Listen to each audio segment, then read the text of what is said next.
Muy buenos días a todos, bienvenidos al segundo webinar de este año que lleva por título Parámetros importantes en acuicultura. Vamos a comenzar, si alguien me pudiera por favor decir cómo están escuchando, si es que tienen algún problema para poder corregirlo desde ya. Les agradecemos a todos por supuesto que se hayan conectado a través de la plataforma de webinar y también en todas nuestras redes sociales. Ya les recordamos que nuestra campaña de este mes lleva por título Stock 2018 porque tenemos ya cargado el stock de todos los equipos disponibles para ustedes. Ya todos los que vamos a ver acá también están disponibles para ustedes a partir de ahora ya. Este webinar lleva, como les decía, trata de parámetros importantes en la acuicultura. Vamos a hacer una pequeña revisión muy a grandes rasgos de qué es la acuicultura. Muchas gracias, Ángela, por su feedback respecto del audio. Nos ha pasado que yo empiezo a hablar y luego nos escucha y tenemos que hacer todo de nuevo. Ya, entonces vamos a hacer un repaso por qué es la acuicultura. Y entendemos que la acuicultura son todas las actividades, ya sean actividades y técnicas que van en relación a la crianza de especies acuáticas, sean especies vegetales y también animales. Ya nosotros muchas veces relacionamos la acuicultura solamente con peces o salmones, pero no, la verdad es que hay un sinfín de especies que se pueden criar, como dice acá, vegetales como microalgas o plancton, y también animales, no solamente peces, como también hay acuicultura que se dedica a la crianza de camarones, lo vamos a ver acá, y por supuesto las especies que se van a criar o que se van a cultivar en este caso, y cómo se vayan a cultivar van a variar dependiendo de cada región o país. Ya hay especies que son endémicas y que se crían, digamos, en mejores condiciones que otros lugares. Por ejemplo, los peces tropicales probablemente si quisiéramos tener un tipo de acuicultura directamente en el mar, no podríamos tenerlo acá en nuestro país porque son aguas muy frías y ellos viven en aguas mucho más cálidas, entonces siempre van a estar relacionados a este tipo de posibilidades. Las condiciones también, hay varias condiciones de cultivo. Pueden ser cultivos directos en el mar, como vemos en esta pequeña fotografía, que son estas piscinas que uno ve como unas argollas flotando, pero en el fondo abajo hay un montón de peces que están criándose bajo condiciones siempre controladas. Y ahí es lo que vamos a revisar, cuáles son las condiciones que tengo que controlar para que ellos crezcan de la mejor manera y por lo tanto se conviertan en una materia prima que tiene distintos usos, ya sea como alimentación, exportaciones, consumo también nacional, temas de alimentos, para industria farmacéutica, hay un montón de aplicaciones dependiendo de lo que se vaya a criar en términos de acuicultura. ¿Ya? Y por otro lado, cuando no hay opciones, por ejemplo, de criar en el mar, ya sea por un tema de disponibilidad, de gastos o de porque queremos criar especies que no se van a desarrollar en óptimas condiciones directamente en el agua del mar, podemos tener piscinas terrestres, ¿ya? Que son estructuras idealmente pensadas para ciertas especies. Y eso lo vemos harto también en la zona central, en los valles centrales, ya se genera la acuicultura de todas formas y no hay mar directamente, pero sí se crían en aguas donde se simula la condición de agua salada del mar y se crían también peces de agua dulce. ¿Cuáles son los tipos de acuicultura? O todas las especies que se pueden criar, aquí un listado a modo de ejemplo, moluscos bivalvos, la carpicultura, la salmonicultura, que nosotros lo relacionamos muchas veces como la imagen general de la acuicultura o piscicultura cuando hablamos de esto. Hay acuicultura específicamente para especies de agua dulce, acuicultura donde se crían camarones, la acuicultura marina que tiene por énfasis o por foco la crianza de todas las especies marinas distintas de peces, como por ejemplo los pulpos, ese tipo de criaturas, y también el cultivo de algas, que tiene muchas veces o muchas de las aplicaciones es para la industria de la farmacéutica y de la belleza. Tenemos que recordar que de las algas se extraen muchos elementos esenciales para la producción de cremas o también algunos conservantes. Legalmente, ¿dónde nos podemos dirigir para cualquier información relacionada con la acuicultura? Al Cernapesca. Ya, el Cernapesca tiene una definición legal de acuicultura que literalmente es actividad que tiene por objeto la producción de recursos hidrobiológicos organizada por el hombre. Ya no es natural, la acuicultura es algo que nosotros fabricamos 100% en las condiciones donde ellos se van a criar. ¿Cuáles son los objetivos de Cernapesca respecto a la acuicultura? Aplicar toda la normativa que va a regir estas actividades, tanto en aguas marítimas como terrestres. Yo les comentaba que en algunos valles centrales la acuicultura es terrestre directamente en piscinas. Monitorear, analizar e informar técnicamente las materias relacionadas al desarrollo de las actividades de acuicultura y también proponer acciones orientadas al desarrollo armónico de la actividad.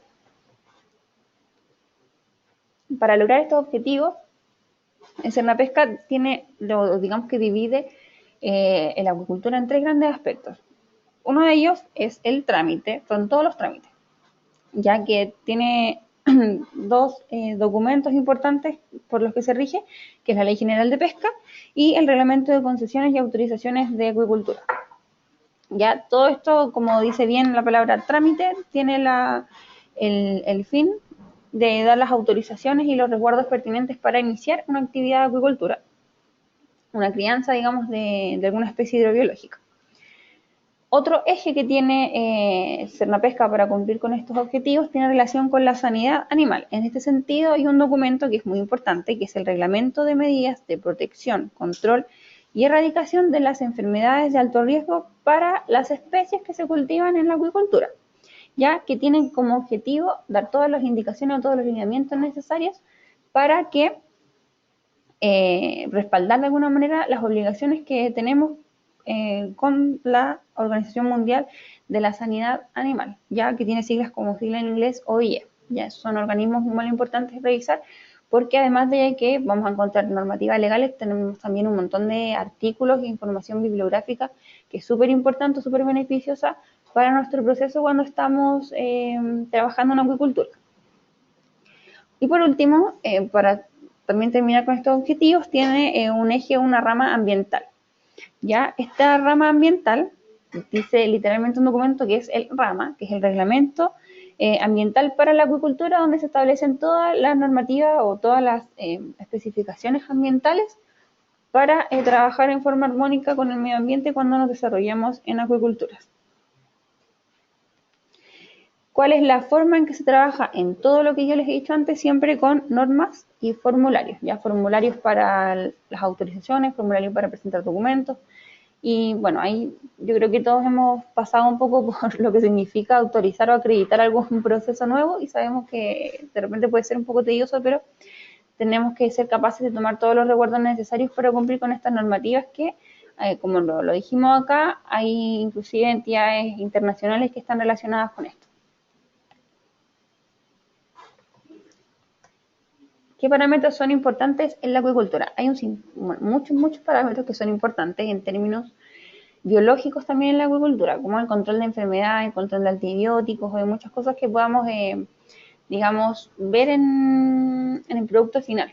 Ya esos son análisis finales que se hacen y que tienen que estar siempre en conformidad con la normativa nuestra y con las normativas internacionales en los casos en que nosotros vayamos a exportar nuestros productos. Ya nosotros sabemos también que, por ejemplo, los países de la Unión Europea son mucho más estrictos o mucho más reticentes al uso de ciertos químicos o ciertos medicamentos en los animales.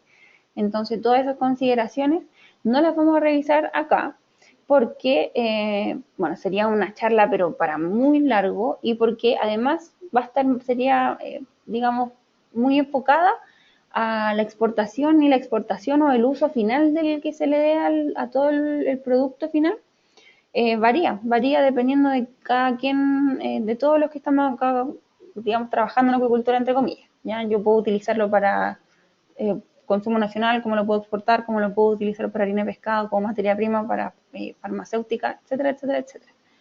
Entonces nos vamos a enfocar a qué parámetros son importantes para nosotros poder de alguna manera asegurar la correcta producción y crecimiento de nuestras especies que tengamos ya en estas piscinas de acuicultura. Ya dentro de los que podemos destacar está el control de la temperatura, de la turbidez y la transparencia, la conductividad y salinidad, los gases en solución, específicamente el oxígeno y el dióxido de carbono, pH, la alcalinidad y la dureza total, y también el amoníaco y otros compuestos nitrogenados. ¿Ya? Vamos a revisar de qué se tratan, por qué son importantes en la acuicultura y alguna forma rápida de cómo podemos medirlos. La temperatura. La temperatura es un parámetro súper importante porque es vital para los peces el poder controlarla, ¿ya? Como lo dice acá en la pantalla, los peces son poiquilotermos, es decir, que la temperatura corporal que ellos adopten siempre va a ser muy similar a la temperatura del agua donde estén viviendo. Ya, por tanto, mantener la temperatura en el agua óptima para la especie que estamos criando es de vital importancia, porque además la gran mayoría de las especies de peces que se crían para la acuicultura tienen muy pequeña adaptación a cambios de temperatura, ¿ya? Y existen otras modificaciones en términos de su actividad fisiológica cuando cambiamos la temperatura, ¿ya? Es decir, con esto, si nosotros aumentamos la temperatura del estanque donde estamos criando los peces, digamos, a un valor elevado por sobre lo que ellos están desarrollándose óptimamente, van a aumentar la actividad fisiológica, o sea, el movimiento, van a ser más inquietos y por lo tanto va a aumentar la tasa de consumo de oxígeno y van a disminuir los niveles de oxígeno disuelto en el agua. Vamos a revisar más adelante de qué dependen o cómo podemos controlar los niveles de oxígeno disuelto en el agua. Lo que es importante es que si yo no controlo la temperatura y no ajusto la temperatura en función del oxígeno, probablemente puedo llevar a todos los peces o todas las especies que yo tengo en mis estanques de cultivo a la muerte, ya porque no va a haber un equilibrio entre producción y consumo de oxígeno. Por eso es súper importante la temperatura, más allá de cuál sea la que manejemos como estándar, porque siempre va a depender de las especies, tenemos que saber que tiene una influencia directa en la actividad, en el movimiento, en el consumo de oxígeno y en poder equilibrarlo de esta manera. Ya hay otro punto que es súper importante y tiene relación con la alimentación. Cuando las temperaturas de los peces no son las adecuadas, ya sea para arriba o para abajo, temperaturas muy altas o muy bajas, los peces bajan considerablemente la cantidad de alimento que consumen. Ya si es que ellos no consumen esta cantidad de alimento, y les seguimos dando, digamos, multiplicando la misma cantidad de alimentos, pero ellos no lo están consumiendo, primero y por supuesto van a dejar de crecer, por lo tanto, el tamaño final que van a tener los peces en mi estanque no va a ser el óptimo ni el adecuado. Y segundo, voy a tener todo un fenómeno de descomposición de materia orgánica en el fondo de las piscinas, porque este alimento finalmente va a decantar, va a precipitar y voy a tener que, bueno, va a pasar, es un proceso que va a pasar, se va a empezar a degradar orgánicamente, ¿ya? Y esa degradación orgánica también tiende a desnivelar el oxígeno, la concentración de oxígeno en el agua. Entonces, por eso es tan importante también la temperatura. Tiene influencia directa con el crecimiento y la alimentación de los peces y con los niveles de oxígeno que vayan a estar disponibles en el agua. Si no soy capaz de regular la temperatura, no soy capaz de regular el oxígeno en función de la temperatura, probablemente este desequilibrio va a llevar a crecimientos bajos o muerte de las especies que tengan los estanques de cultivo. ¿Cuáles son las consideraciones para el control de la temperatura? Poder hacer un seguimiento periódico en todo el día de las temperaturas del estanque. ¿Ya? La temperatura, por supuesto, no va a ser la misma cuando el sol está en su punto más alto, cuando está bajo o cuando es de noche. Entonces tengo que establecer controles constantes y a diferentes horas del día. ¿Ya? Y también en términos de localización. Dependiendo de dónde estemos criando nuestros peces, puede ser que nuestras piscinas, por ejemplo, estén localizadas sobre algunas corrientes más frías o más cálidas, entonces tenemos que considerar, también pasa con los estanques, tenemos que considerar el control de la temperatura en varios sectores. Ojalá poder hacer como un perfil térmico de todos los puntos, de la mayor cantidad de puntos del estanque. Ya no solamente decir que a las 12 del día vamos a tirar una sonda al medio del estanque y vamos a tomar la temperatura y eso es el óptimo, porque no es la idea. Ya la idea es poder ser lo más riguroso posible y estandarizar la temperatura y el control a varias horas del día y en varios puntos de los estanques. La temperatura sí es un control que no requiere reactivos, no requiere mayor análisis, una lectura directa, por lo tanto, hacer esto tampoco demanda, económicamente no demanda mucho más que sumar un par de minutos a nuestra rutina diaria.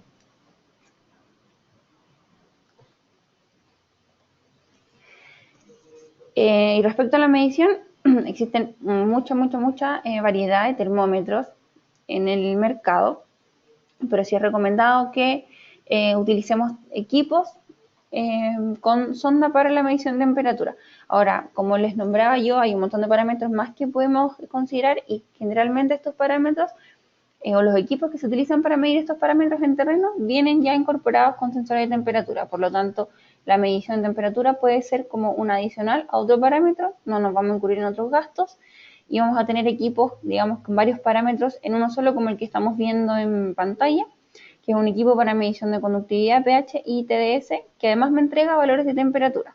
Ya cuando controlamos pH también en estos estanques de cultivo, y el pH es una medida que debe compensar la temperatura, siempre sí los equipos vienen con esta lectura ya incorporada, a menos que lo hagamos por otro método de medición. Ahora, otro parámetro importante, que lo nombramos como turbiedad y transparencia del agua, va a ser como interesante que hagamos la diferencia de por qué turbiedad y por qué transparencia, porque no lo mezclamos solamente en uno, sino porque la turbiedad y la transparencia nos pueden dar indicadores súper distintos de la presencia que haya en el agua de ciertas cosas, ¿ya? ¿Qué es la turbiedad del agua? Una propiedad óptica que hace que la luz que pasa a través de un fluido se disperse y se absorba en lugar de transmitirse, ¿ya? Cuando la luz se dispersa a través de un líquido, la causa de esta es causada principalmente por los sólidos que se encuentran en suspensión en ese líquido. Por lo tanto, mientras más alta sea esta dispersión, más alta va a ser la turbiedad y por lo tanto más alta va a ser la cantidad de sólidos que yo tengo en suspensión. ¿Ya? El funcionamiento de los equipos que miden turbiedad es una lámpara que da este haz de luz, pasa a través de un lente, luego a través de una cubeta y tiene un detector de la luz dispersada y la luz transmitida. Con ese delta el equipo hace un algoritmo ya y nos entrega un valor generalmente en NTU de la turbiedad. Y como les decía, mientras más alto sea este valor es porque hay mayor cantidad de sólidos en suspensión. Por otro lado, la transparencia es distinta y la norma lo define como la penetrabilidad de las radiaciones luminosas en el agua, es decir, la capacidad de la luz de pasar a través del medio, que en este caso va a ser el agua. La claridad o la transparencia del agua se ven disminuida por la presencia de partículas que están disueltas, no solamente en suspensión y en suspensión, ¿ya? Como por ejemplo los microorganismos, las algas o otros productos que se puedan incorporar por ejemplo, cuando estamos teniendo cultivos muy cercanos a descargas de agua de productos cosméticos como jabones, cremas u otro tipo de aceite. ¿Cuál es la diferencia entre que podamos medir transparencia y podamos medir turbiedad? Es que la transparencia, la turbiedad está dada por el material que se encuentra en suspensión en el agua. Puede ser de origen mineral orgánico y lo podemos medir, digamos, como a una profundidad que nosotros definamos, ¿ya? ¿Y qué aporta o qué eleva el grado de turbiedad y transparencia? Va a depender, por supuesto, del tipo de cultivo y del origen del agua. ¿Qué es importante acá? Que la transparencia generalmente se ve mermada por la presencia de microalgas que se ven en la superficie.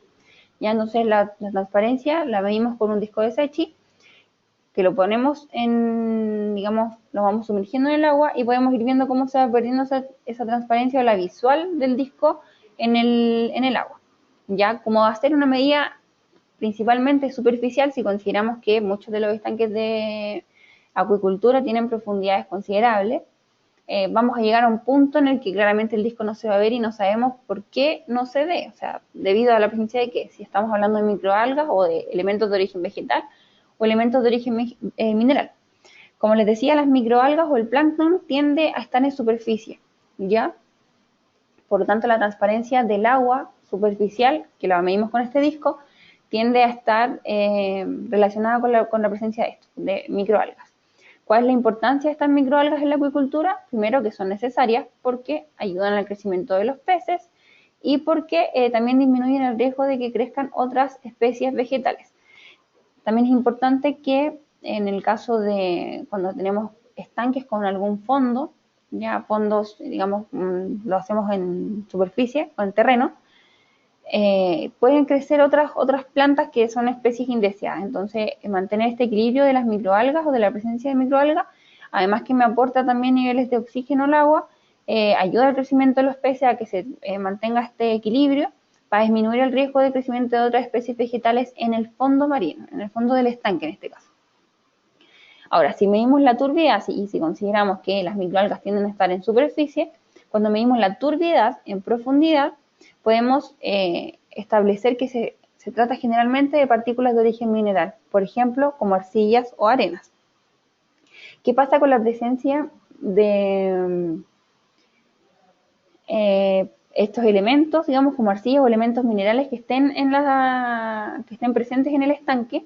Y en el fondo es que actúa como filtros de los rayos solares. Ya cuando la turbiedad la vemos muy, muy alta en todo el lecho, digamos, de producción, la actividad fotosintética del fitoplancton que se encuentra también en este estanque se ve mermada y por lo tanto la producción de oxígeno baja. Entonces tenemos que tener en consideración que la transparencia es algo que tenemos que medir, tenemos que mantener en equilibrio la presencia de microalgas porque nos aportan oxígeno y a la vez tenemos que controlar la turbiedad a lo largo de toda nuestra columna del estanque porque el exceso de turbiedad, la presencia de muchas partículas en suspensión también no permite que la luz del sol penetre de forma correcta y por lo tanto todas las microalgas o el fitoplancton que se encuentre no solamente en superficie sino un poco más hacia el fondo no va a poder crecer de la manera correcta.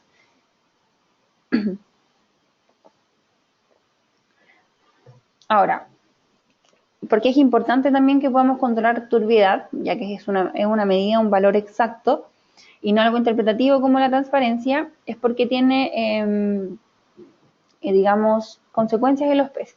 Ya cuando la turbiedad aumenta, está comprobado bibliográficamente que los peces tienden a consumir menores cantidades de alimentos, ya lo que va netamente en desmedro del crecimiento de los peces, por supuesto.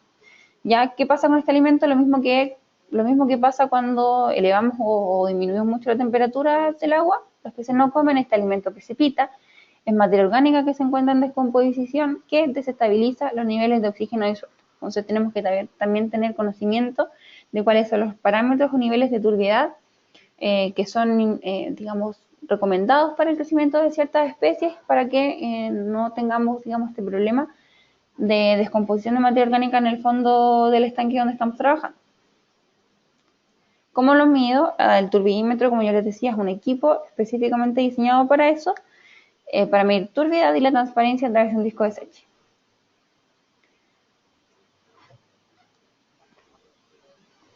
Ahora vamos a hablar un poco de salinidad, ¿ya? Y entender primero la importancia de la salinidad controlada en la acuicultura. Ya primero porque, dependiendo de la especie que yo estoy criando en las piscinas, debo tener distintos valores de salinidad, ya son muy específicos a la crianza que tengo en ese proceso.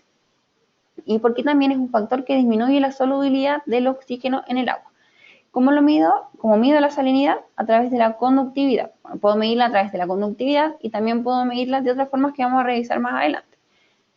Pero uno de los, digamos, métodos más utilizados es medirla a través de la conductividad. ¿Qué es la conductividad? Es la capacidad de un cuerpo de permitir el paso de la corriente eléctrica a través de él. Ya se mide en Siemens por centímetro cuadrado y es un valor desde donde yo puedo desprender otros valores. Por ejemplo, la cantidad o la concentración de sólidos totales disueltos en el agua. Ya, por ejemplo, como lo decimos acá, existen minerales o sales o metales que se encuentran disueltos en una solución. Y la conductividad está directamente relacionada con la concentración de los sólidos disueltos. Estos sólidos disueltos pueden ser sales, ¿ya? Y las sales son lo que aporta finalmente la salinidad al agua donde yo estoy criando estos peces. Entonces yo puedo tener una importancia, puedo hacer esta relación entre conductividad, sólidos totales disueltos y salinidad. Ya manejar esos tres valores o esos tres grados me permite también identificar ciertas cosas. Si bien los TDS no identifican iones específicos, puedo hacer, digamos, un delta si voy calculando la salinidad, los TDS, y ver si es que la gran mayoría de los sólidos que tengo disueltos corresponden a sales o corresponden a otros elementos, ya que pueden ser metales pesados, por ejemplo, u otros elementos que son tóxicos para los peces. Ya eso me puede servir como una alarma para la presencia de contaminación en las piscinas de cultivo. Generalmente la unidad en que se miden los TDS es en concentración, en ppm, y como generalmente es una medición gravimétrica que se hace en laboratorio con un procedimiento un poco extenso, los medidores que miden los TDS a través de la conductividad utilizan un factor de conversión. Este factor de conversión usualmente está entre 0.5 y 0.7, ¿ya? Son factores que vienen estándar, la mayoría de los equipos son personalizables, si es que tenemos, digamos, el conocimiento de cuál es nuestro factor específico de conversión de la conductividad a los TDS, podemos modificarlo, si no, siempre es recomendado dejarlo en un valor de 0.5. Y como les decía, además de medir los TDS, podemos sacar el valor de salinidad a través de la conductividad. La salinidad corresponde a la concentración de todos los iones que se encuentran disueltos en el agua, todas las sales que se encuentran disueltas en el agua, y se mide en 3 escalas, como escala natural de agua salada, que está definida por la UNESCO en el año 1966, como porcentaje, donde entendemos que el 100% es agua de mar, o como uno de los más utilizados, por cierto, como UPS, o unidades prácticas de salinidad, ya que también fue definida como una escala por la UNESCO en 1978. Y acá un poco de cómo podemos medir la salinidad. Yo les comentaba que a través de la conductividad y factores de conversión podemos tener el valor de conductividad eléctrica, el valor de sólidos totales disueltos y el valor de salinidad. Esto siempre utilizando factores de conversión internos de los distintos equipos según sean nuestras posibilidades de adquirirlo, ¿ya? Existen otros equipos también para medir directamente salinidad, sobre todo si entendemos la importancia de controlar la salinidad del agua, ya, porque, como mencionábamos, tiene directa relación con la capacidad de disolución del oxígeno disuelto. Si la salinidad es mayor, menor va a ser la capacidad del oxígeno de incorporarse, digamos, en el agua y estar disponible para el consumo de los peces. Ya si la salinidad la mantengo controlada a un estándar correcto en función de lo que necesitan mis peces, también tengo que considerar eso. Hay algunos peces que son de aguas más saladas que otras, por lo tanto, para que crezcan y se desarrollen de forma correcta, tengo que tener este parámetro en controlado. Ya si tengo la salinidad constante, controlada, y la mido, esa es la forma de controlarla y de ajustarla en caso que sea necesario, voy a tener también un oxígeno disuelto estable dentro de lo que vaya definiendo como rango, ¿ya? Otra forma de medir directamente la salinidad es a través de refractómetros. Ya este refractómetro que estamos viendo acá entrega la salinidad en las 3 escalas que yo les comentaba, como UPS, por ejemplo. Es súper fácil de utilizar porque realiza un cero con agua destilada, son 3 gotitas de agua ionizada que se necesitan poner en el prisma del refractómetro, hacer el cero, poner el agua de mar, el agua de nuestro cultivo, y vamos a tener un valor de salinidad en 3 distintas medidas. ¿Ya? Y otra forma que tengo de determinarlo, si es que no quiero hacerlo por conductividad, si no quiero hacerlo por refractometría, es también utilizar test kit, ya que a través de una titulación, que es interpretativo por viraje, y un cálculo sencillo que también viene dentro de los manuales del test kit, puedo determinar en contenido APP de salinidad. Hay que recordar que nada va a ser más exacto que un refractómetro o que poder calcularlo a través de la conductividad, porque los test kits, como son manuales, dependen mucho de cómo lo estemos utilizando, cómo interpretemos las titulaciones, que en este caso es una titulación manual. Ojalá, y bueno, y me entrega valores también mucho menos, no sé si precisos, pero sí son menos decimales, ya son para valores más amplios. Otra cosa muy interesante que puedo hacer en caso de que yo, por ejemplo, quiera medir la cantidad de sodio en el agua, es hacerlo también a través de un refractómetro que me entrega, que no es este mismo, pero que me entrega la cantidad de gramos de cloruro de sodio por cada 100 gramos de agua. Entonces, yo conociendo cuántos gramos de cloruro de sodio tengo en mi agua de cultivo, por cada 100 gramos de agua, puedo sacar también cuánto es la concentración de solamente sodio en el agua, ya considerando que la gran cantidad de sodio que se encuentra en el agua está como cloruro de sodio, en el agua de mar. Ya, eso también es algo interesante en caso de que lo puedan hacer. Otra forma también que podemos como medir sodio es a través de iones selectivos, pero Para el caso del agua de mar, probablemente tendríamos que hacer algún tipo de diluciones por los rangos en que manejan los iones selectivos para la determinación de sodio. De una forma rápida, sencilla y súper interesante de determinar la concentración de sodio en el agua de mar es a través de refractometría. Otra variable muy importante que le hemos nombrado varias veces ya en este webinar es el oxígeno disuelto. Ya sin duda es una de las variables más críticas de la acuicultura, es súper importante para el crecimiento y la vida de los peces porque en ausencia de oxígeno se mueren, por supuesto. ¿Qué es el oxígeno disuelto? Es la cantidad de oxígeno que está disuelta en el agua, por supuesto. Y se puede expresar en dos escalas que son concentración, como partes por millón o miligramos por litro, o también como porcentaje de saturación. El oxígeno, en el caso de la acuicultura, es aportado de dos maneras, a través de la fotosíntesis o por sistemas de aireación en caso que tengan la posibilidad de instalarlos tanto en el mar como en piscinas terrestres. ¿Quiénes consumen oxígeno en acuicultura? Los peces, por supuesto. También hay un consumo importante que es por degradación de materia orgánica, ¿ya? Y aquí entra lo que les mencionaba, que en función de que los peces no se encuentren a una temperatura adecuada o estén viviendo en estanques con turbiedades muy altas, van a consumir menos alimento. El alimento sobrante que ellos no consumen no se mantiene en superficie esperando ser consumido, sino que decanta.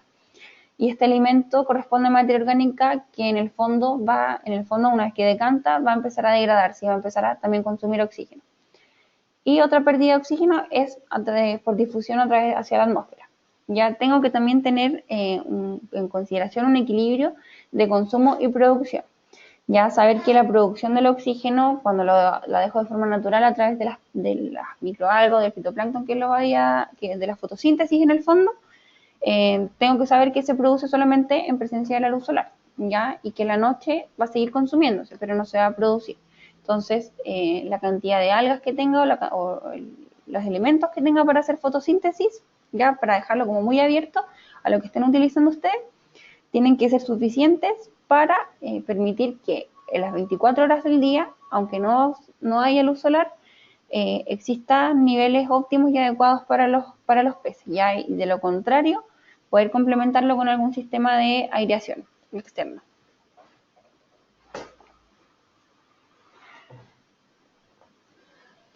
Tengo varias formas de medir oxígeno disuelto. ¿Ya? Puedo utilizar test kit, que son una titulación por método de Winkler. No sé si son como muy rápidos o no, pero sí requieren de mucha precisión, ya de mucho cuidado al momento de utilizarlo. Nosotros vemos ahí una botella parecida con las que hacemos de BO. Esa botella tiene que estar siempre quieta, tengo que ser cuidadoso de que no me queden burbujas entre medio que interfieran con la lectura. Hay hartas consideraciones para determinar oxígeno disuelto por titulación.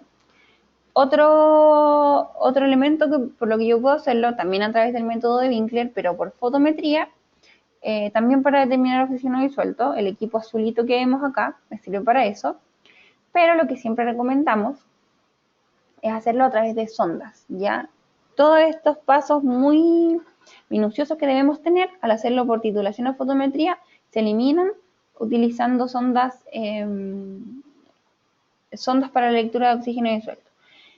Y en las sondas podemos establecer dos sondas distintas o dos tipos de sondas para medición de oxígeno, las sondas polarográficas y las sondas galvánicas, ¿ya?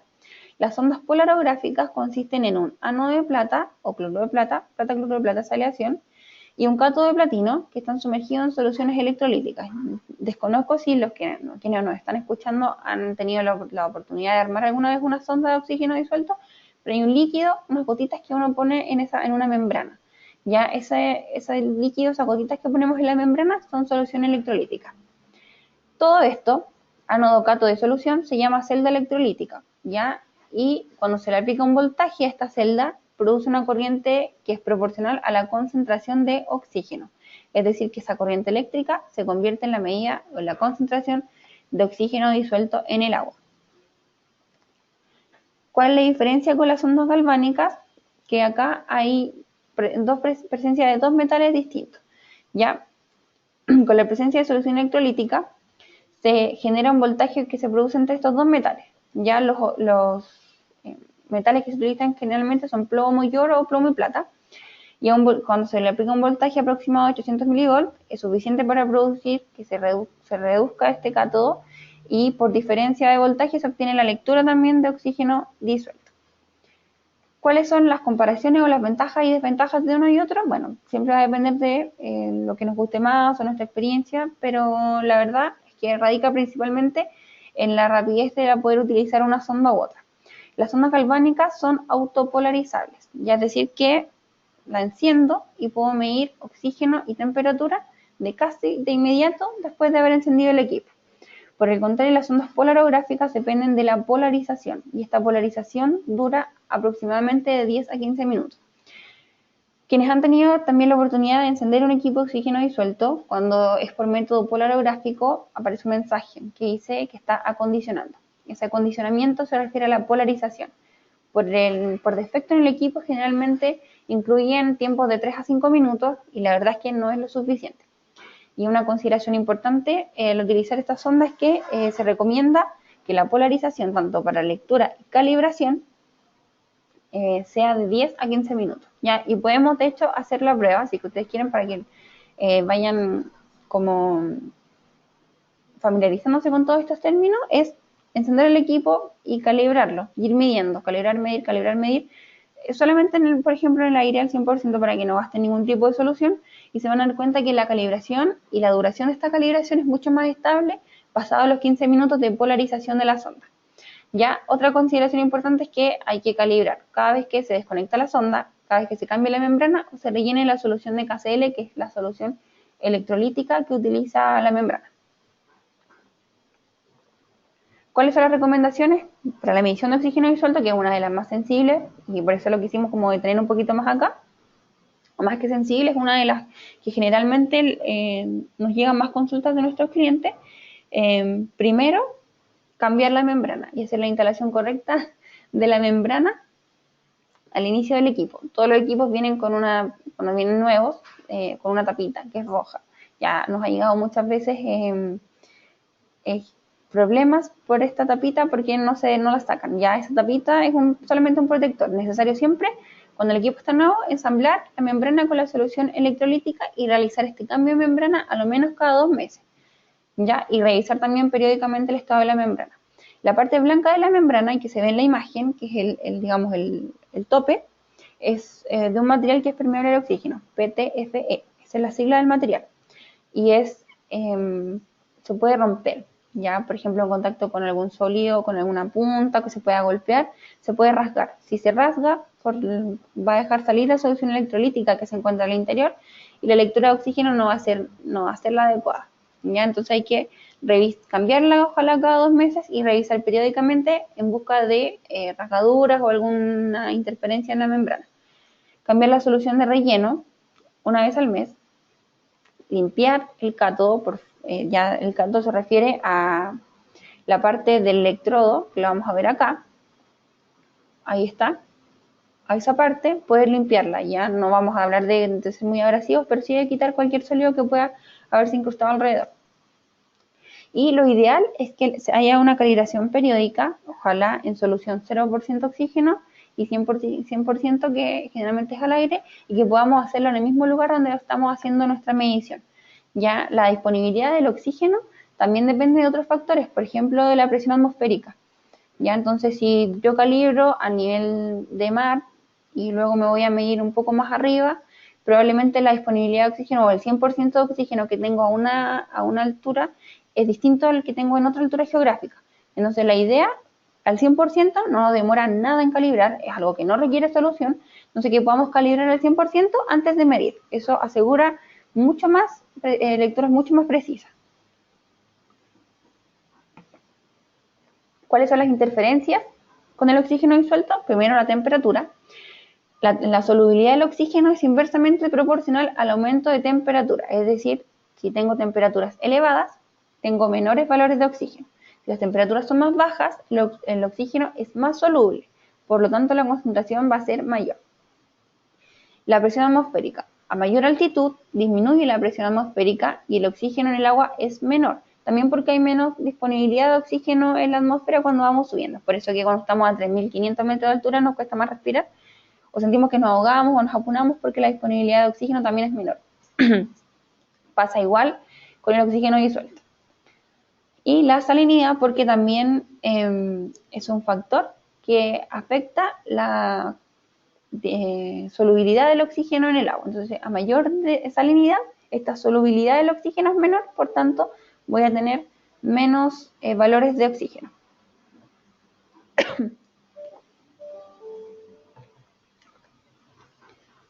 Otro de los gases que vimos que eran importantes para medir, que se encuentran disueltos en el agua, es el dióxido de carbono. Este gas es producto de la respiración y es utilizado y también consumido por las plantas. Ya existen otras fuentes de CO2, además de las que producen los peces de por sí, es a través del agua de lluvia, a través del agua que se filtra, a través de ciertos materiales orgánicos que están en los suelos, por ejemplo, cuando tenemos cultivos que están, por así decirlo, en un ambiente natural, en el mar o en algún lago. Esto puede filtrar dióxido de carbono a través de material orgánico y también como producto de la descomposición anaeróbica de la materia orgánica que se encuentra en el fondo del mar o de los lagos y también de las piscinas, en el caso que tengamos piscinas y estamos degradando materia orgánica, en el fondo se va a producir también CO2. El CO2 también es súper importante para el pH del agua. Los peces viven a ciertos valores de pH, ¿ya? Y lo que tiende a hacer el pH en el agua es acidificarlo. El dióxido de carbono en el agua es acidificarlo. Entonces, el dióxido de carbono puede estar presente en el agua como tres formas, como dióxido de carbono libre, como bicarbonato y como carbonato. Que el dióxido de carbono pase a bicarbonato o carbonato depende del pH. ¿Cómo puedo medir el dióxido de carbono? Bueno, acá también tengo que considerar, por supuesto, que el dióxido de carbono en concentraciones altas es tóxico para los peces, para cualquier ser vivo, en verdad. Entonces no podemos respirar o vivir de dióxido de carbono, así que es importante que podamos contrarrestarlo o ir midiendo que los niveles de dióxido de carbono vayan, digamos, en un equilibrio con el oxígeno. ¿Cómo puedo medirlo? A través de test kits. También puedo utilizar iones selectivos para medir gases que se encuentran disueltos en soluciones. Me parece también que existen fotómetros para la lectura de dióxido de carbono. Hay varias alternativas. Lo ideal es que cuando ustedes estén interesados, por supuesto, en adquirir cualquier equipo para medir cualquiera de los parámetros que hemos revisado hasta ahora, poder llegar a la solución más correcta, ya sea por temas de presupuesto o de movilización, porque lo miden en terreno, porque tiene un laboratorio grande o uno pequeño. Tenemos como muchas alternativas para todo lo que hemos revisado hasta ahora, más de las que yo he presentado en esta diapositiva. Otro punto súper importante para considerar en el control de las aguas es el pH. ¿Ya? El pH en las aguas naturales es influenciado por la presencia o no de varias sustancias. Por ejemplo, y como yo les decía, el dióxido de carbono tiende a acidificar el agua, es decir, que baja el pH. Ya si tenemos presencia de algunas algas u otras plantas acuáticas, van a eliminar este CO2, por lo tanto van a ir equilibrando el pH del agua y va a haber un cambio. Va a haber un cambio de pH del agua, que no va a ser una variación muy grande, pero sí es importante en función de la presencia de dióxido de carbono, que vimos que no se mantiene estable, sino que va variando durante el día y noche, porque en la noche solamente se produce CO2 y en el día se produce CO2 y oxígeno. Entonces los niveles en el día van a ser menores que en la noche, por tanto el pH va a tender a ser un poco más ácido en la noche que en el día. ¿Ya? Si sabemos cómo los comportamientos, tampoco es una alarma o que tengamos que estar dosificando algún tipo de alcalinizante ni nada parecido, porque también tenemos que conocer bibliográficamente cuáles son los extremos mortales para los peces en función del pH. La estabilidad del pH, digamos, viene dada como por una reserva alcalina, un sistema de equilibrio que corresponde a que la concentración de carbonato o bicarbonato, que vimos que dependía de la acidez, ya del grado del valor de pH, depende la presencia o concentración de carbonato o bicarbonato. Esto juega un poco con el equilibrio. Muchos de los peces son un poco resistentes a los valores de pH. Ya aquí, por ejemplo, los peces que son más resistentes o en esa amplitud pueden morir por debajo de los 4, de un pH 4, que es muy ácido, por encima de los 11. Ahora hay que considerar que cuando existen cambios bruscos de pH pueden causar la muerte o enfermedades. Ya los peces tienden a irritarse cuando se encuentran en pH muy ácidos. Entonces es importante que tengamos esa consideración. O que podamos de repente, cuando ustedes toman un animal para análisis, puedan verificar o puedan considerar que si tienen algún tipo de alteración superficial o irritación, sea quizás a causa de variaciones de pH. Y estas variaciones de pH no solamente pueden estar dadas por dióxido de carbono, ya puede haber una carga contaminante que ingresó externa a nuestro proceso y que está presente en el agua y que por tanto nos afecta mucho. Entonces son problemas ambientales que pasan constantemente y que nos pueden costar toda la producción. ¿Cómo puedo medir el pH? A través de colorimetría o potenciometría. Ya, yo creo que para todos los controles que hemos hablado ahora, vale la misma metodología de analizar que la temperatura. O sea, ojalá poder hacer varias mediciones durante el día en varios puntos del estanque, y para eso nosotros no recomendamos poder hacerlo por colorimetría, sino que a través de potenciometría. La potenciometría me entrega un valor exacto del pH, exacto o preciso y rápido del valor del pH. ¿Cómo funciona la potenciometría? A través de un electrodo de referencia y un electrodo indicador. Y el electrodo de referencia no tiene contacto con la solución, no realiza una lectura porque funciona como eso, como una referencia. De hecho, tiene una unión tipo puente de sal para evitar esto también. Y tengo un electrodo indicador que también tiene un bulbo que es sensible al ion hidrógeno. Recordamos que el pH mide la actividad del ion hidrógeno. Entonces tengo un bulbo que es sensible a este ion y que, digamos, interactúa con los iones con el ion hidrógeno que se encuentra en solución en el agua, en este caso en el agua de mar o de la piscina que estoy utilizando, para generar una lectura, ¿ya? Y se utiliza también el electrodo de referencia, por supuesto, para, digamos, equiparar esta lectura. Como yo les decía, los valores de pH siempre dependen de las especies que voy a criar y cuáles son los máximos o los mínimos en que ellos se van a desarrollar. Es importante el control del pH, primero por esto, porque necesito estos valores óptimos para ello, y porque también es un indicador, en cambios bruscos de pH, es un indicador súper claro de presencia de contaminantes externos a nuestro proceso. Como yo les decía, puede ser que exista algún derrame, por ejemplo, de alguna embarcación que se encuentre cercana a nuestros cultivos y que vaya a afectar directamente el pH de nuestra muestra, por donde es nuestra agua, y genere finalmente que perdamos muchas vidas de la producción que teníamos.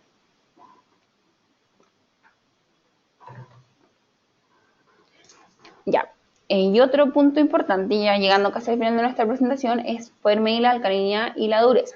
¿Qué es la alcalinidad? Es la concentración de todas las bases, es decir, de todos los elementos que son alcalinos en el agua, y se expresa como miligramos por litro de carbonato de calcio equivalente y está representado por los iones de carbonato y de bicarbonato.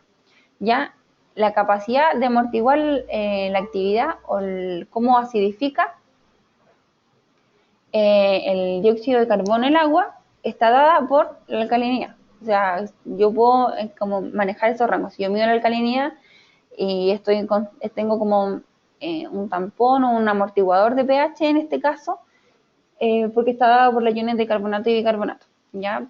Para contrarrestar un poco el efecto acidificante que genera el dióxido de carbono. Por otro lado, la dureza total se define como la concentración de iones, que son básicamente calcio y magnesio, y se expresa en miligramos de carbonato de calcio equivalente. ¿Cómo puedo medir la dureza? Existen test kits muy completos para medición de alcalinidad y dureza. La alcalinidad también se puede medir a través de titulación y a través de fotometría. Ya para alcalinidad y dureza, si queremos medirla como dureza cálcica o dureza de magnesio solamente, o como carbonato de calcio, un sinfín hay varias alternativas. Ya aquí siempre nos acotamos un poco a lo que quiere el cliente determinar específicamente en función de lo que hemos explicado ahora, que poder determinar la alcalinidad y la dureza es un poco una reserva o un resguardo ante la presencia en exceso de CO2 que baja el pH. Entonces vamos de esa forma, sabiendo los valores de alcalinidad, pudiendo contrarrestar este efecto. Y finalmente, el control de amoníaco es algo súper importante. Ya el control de amoníaco llega al agua como producto del metabolismo y de la descomposición de la materia orgánica. Metabolismo de los peces que estamos criando y la descomposición de la materia orgánica por las bacterias.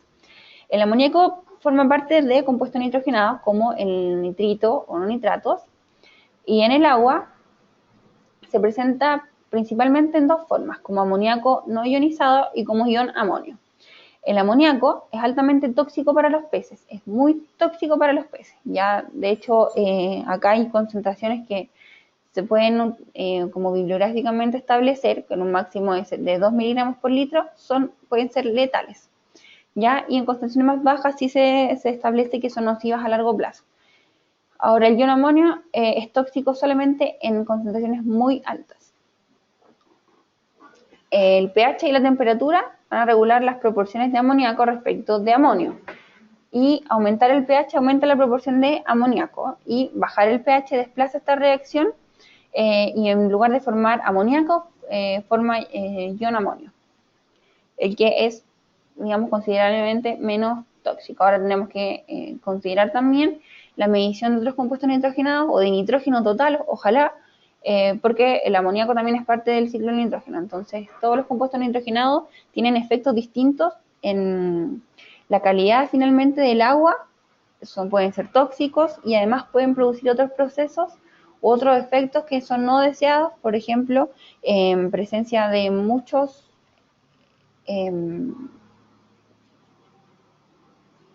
estos son, bueno, el nitrógeno es conocido también por ser un nutriente, ¿ya? Y los excesos de nutrientes como el nitrógeno, como el fósforo, también son perjudiciales para cuando estamos, sobre todo, teniendo acuicultura en lagos, ya en cuerpos de agua que son más pequeños que el mar. En el mar también es importante, por supuesto, pero poder controlar toda la carga de nutrientes del agua es importante para evitar los procesos de eutrofización que se llama del agua. ¿Ya? ¿Cómo puedo medir el amoníaco? A través de fotometría, con fotómetros de mesa o con fotómetros portátiles. Lo mismo pasa con el nitrógeno. Nitrito, nitrato, nitrógeno total, también los puedo medir a través de fotometría. Son lecturas que realizan los equipos utilizando varios reactivos con un cambio de color, y en función de ese cambio de color se realiza el cero, lectura, y me entrega valores, digamos, fijos de concentraciones de amoníaco o de nitrito, nitrato, nitrógeno total o fósforo que yo quiera también medir. Ya que hay varias, dependiendo también de muchas veces de nuestras resoluciones de funcionamiento o de las piscinas de acuicultura, también vamos a tener que incorporar otros parámetros, ¿ya? Ahora, para terminar, queremos hacer una recomendación a todos los que nos están escuchando sobre un equipo en particular que es el 9829. Ya es un equipo multiparámetro que es específicamente implementado o desarrollado para el control de la calidad de aguas. Ya mide y calcula distintos parámetros que están enfocados, como les decía, en calidad de agua, con la posibilidad de incorporar un GPS. El equipo tiene protección contra polvo y agua. Utiliza varios sensores, en la sonda hay varios sensores de pH, conductividad, turbidez, iones selectivos, temperatura, que tienen un intercambio súper rápido y son muy fáciles de utilizar. Se puede calibrar rápidamente con una solución en 3 parámetros o se puede calibrar independientemente cada sensor, ¿ya? Y existe la posibilidad, y algo de lo más interesante es que conectar sondas con registro autónomo. Son sondas que se programan a través del equipo y que luego quedan midiendo de forma autónoma sin necesidad de tener el equipo conectado y encendido a la sonda. ¿Ya? Son programadas, sea el inicio de este registro, y van, digamos, almacenando los datos de forma autónoma. Tienen capacidad para almacenar más de 100.000 datos en el caso de la sonda autónoma. La capacidad de almacenamiento de datos del equipo y de la sonda siempre dependen de lo que estemos utilizando. Ya al interior acá atrás tenemos el 9829, al interior de este capuchón protector, que es muy robusto, pensado también en acuicultura, se encuentran todos los electrodos para la medición de distintos parámetros. ¿Qué parámetros mide? pH, oxígeno disuelto, ORP, temperatura, turbidez, y acá es súper interesante que tiene un electrodo de turbidez y no es a través de fotometría, conductividad, y también es posible conectar iones selectivos para la medida de amonio, cloruro y nitrato, que es súper importante según lo que hablábamos recién. Acá también es muy interesante que el poder conectar iones selectivos me da lecturas directas sin tener que estar haciendo estos métodos de titulación, utilizando reactivo entre medio, que de repente nos puede quitar tiempo, nos puede complicar un poco. Que calcula los milivolts de pH, en función de la conductividad, calcula la resistividad, la salinidad, el sigma de agua de mar, tiene además un sensor para presión atmosférica y los valores de sólidos totales disueltos. Bueno, queridos auditores de este webinar, les vamos a dejar invitados a realizar todas las preguntas que quieran y mientras recibimos preguntas, los invitamos a meterse a nuestra página web. En nuestra página web estamos dejando disponible todas las presentaciones de este webinar y de los que hemos ya pasado. También, como les decía yo, estamos con una campaña de stock del 2018, estamos súper estoqueados con disponibilidad inmediata de muchos para todo nuestro equipo, la verdad, incluido el 9829, que es el que estamos hablando, así que pueden consultar con sus ejecutivos también por alguna promoción especial o algo entretenido. Les recuerdo también que el certificado de la encuesta, el certificado de participación al webinar, es a través de respondiendo a la encuesta que les llega desde marketing. Ya ustedes responden la encuesta y les llega el certificado. Esto para tener los datos, porque se inscriben varias personas, hay algunos que finalmente de los inscritos que no participan, entonces la encuesta le llega solamente a ustedes que participaron, que se conectaron al webinar. ¿Ya? Y también los invitamos a seguirnos a través de nuestras redes sociales. ¿Ya? Estamos en Facebook, en Instagram, en Twitter, en LinkedIn y estamos siempre subiendo material de apoyo. ¿Ya?